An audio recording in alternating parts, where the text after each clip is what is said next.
दोस्तों, स्वागत है आप सभी का अपने यूट्यूब चैनल पर। तो आज हम बात करने वाले दिल्ली चुनाव के बारे में। जी हाँ, हालांकि ऐलान तो नहीं हुआ है दिल्ली में, लेकिन बहुत जल्द ही ऐलान होने वाला है दिल्ली के अंदर विधानसभा चुनाव का। तो राजनीतिक सरगर्मियां जो है यहाँ पर लगातार जारी है और धीरे धीरे जो है परवान चढ़ रही है, क्योंकि दिल्ली में आम आदमी पार्टी और मौजूदा सत्ताधारी ने अपने सभी 70 सीटों पर उम्मीदवार की घोषणा कर दिया है और लगभग 30 से ज्यादा उम्मीदवार अपने जो मौजूदा विधायक है सर्वे के आधार पर उनका टिकट काट दिया है। अब अगर हम बात करने वाले हैं, आज दिल्ली के तमाम पार्टियां इस जाति के वोटर को रिझाना चाहती है। जी हाँ, आज हम बात करने वाले हैं पूर्वांचल वोटर्स के बारे में। जी हाँ, पूर्वांचली वोट बैंक एक ऐसा वोट बैंक है जिसके पास दिल्ली की सत्ता की चाबी है। जी हाँ, पूर्वांचल वोटर्स, आपको बता दूं, दिल्ली के अंदर मौजूदा समय में पूर्वांचली वोट बैंक जो है वो 25% है और मौजूदा समय में लगभग हर विधानसभा में यह कह सकते हैं कि पूर्वांचली वोटर का कुछ न कुछ प्रभाव है। यानी 70 के 70 विधानसभा सीटों में पूर्वांचली वोटरों का दबदबा है, कुछ न कुछ परसेंट। अगर हम बात करें किसी फैमिली की वजह से इन पूर्वांचली वोटरों का जो झुकाव है वो आम आदमी पार्टी के तरफ है मौजूदा समय में।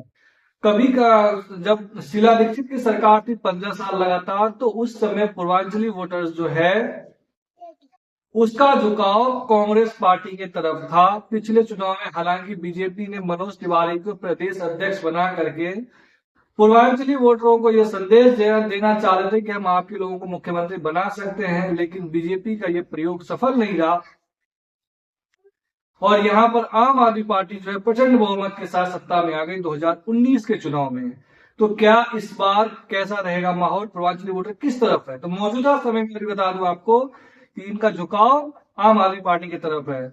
आखिरकार पूर्वांचली वोटर किस विधानसभा में एक तरफा माहौल बना के रखते हैं? तो आपको बता दूं, जैसे किरारी विधानसभा है, यहाँ पर पूर्वांचली वोटर का दबदबा है।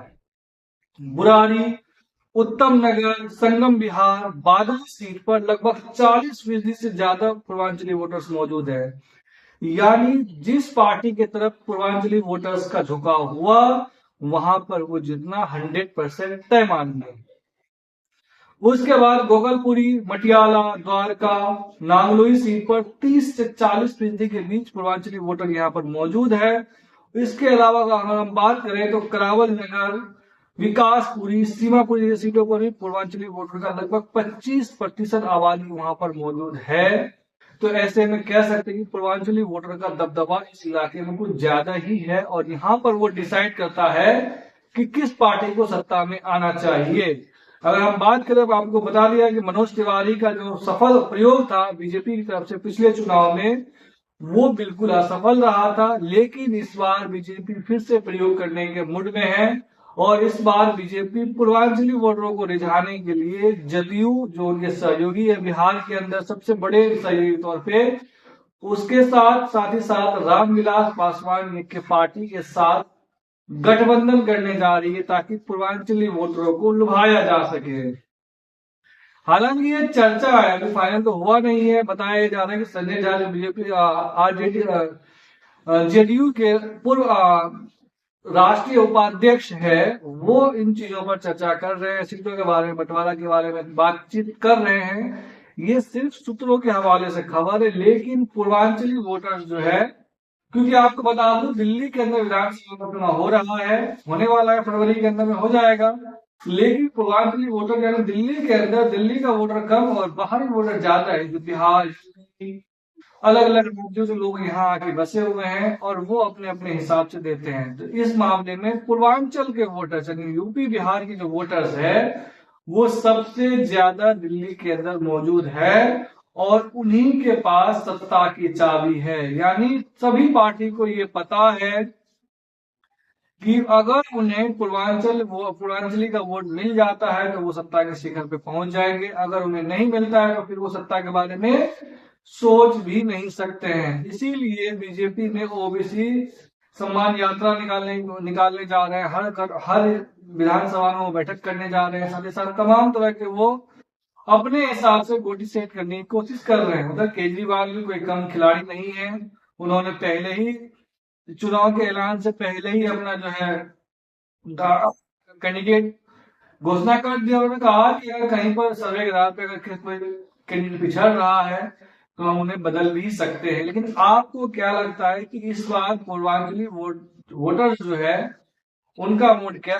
लेकिन फिलहाल मैं आपको बता दूं, फिलहाल अभी कांग्रेस का आम आदमी पार्टी की तरफ का झुकाव है। लेकिन इस बार क्या पूर्वांचली वोटर्स बदलाव के मूड में है? क्या वो आम आदमी पार्टी को छोड़ के कांग्रेस या फिर बीजेपी की तरफ जा सकता है? ये एक घर में सवाल छिपा हुआ है। लेकिन बीजेपी इस बार ये चाह रही है कि कांग्रेस पार्टी किसी न किसी तरीके से अच्छा प्रदर्शन करे। अब अच्छा प्रदर्शन करने का मतलब क्या है? आखिर क्यों बीजेपी चाह रही है कि कांग्रेस अच्छा प्रदर्शन करे? क्योंकि आपको पता होना चाहिए कि कांग्रेस का वोट बैंक और आम आदमी पार्टी का वोट बैंक बिल्कुल एक ही है।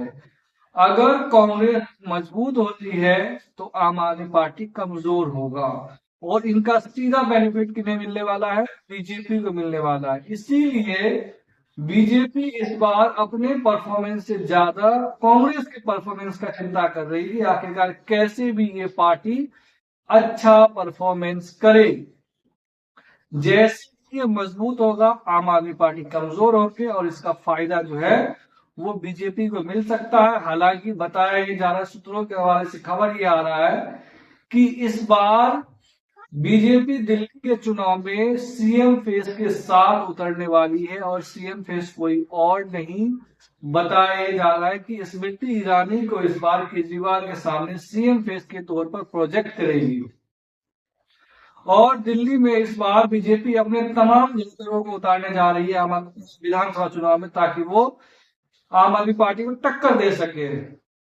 तो आपको क्या लगता है कि इस बार 2025 में किस पार्टी की वापसी होने जा रही है? बीजेपी, आम आदमी पार्टी या फिर कांग्रेस? आप हमें जरूर कमेंट करके बता सकते हैं। वीडियो अच्छी लगी हो तो चैनल को जरूर सब्सक्राइब कीजिए, और कमेंट के जरिए अपनी राय जरूर कर सकते हैं। धन्यवाद।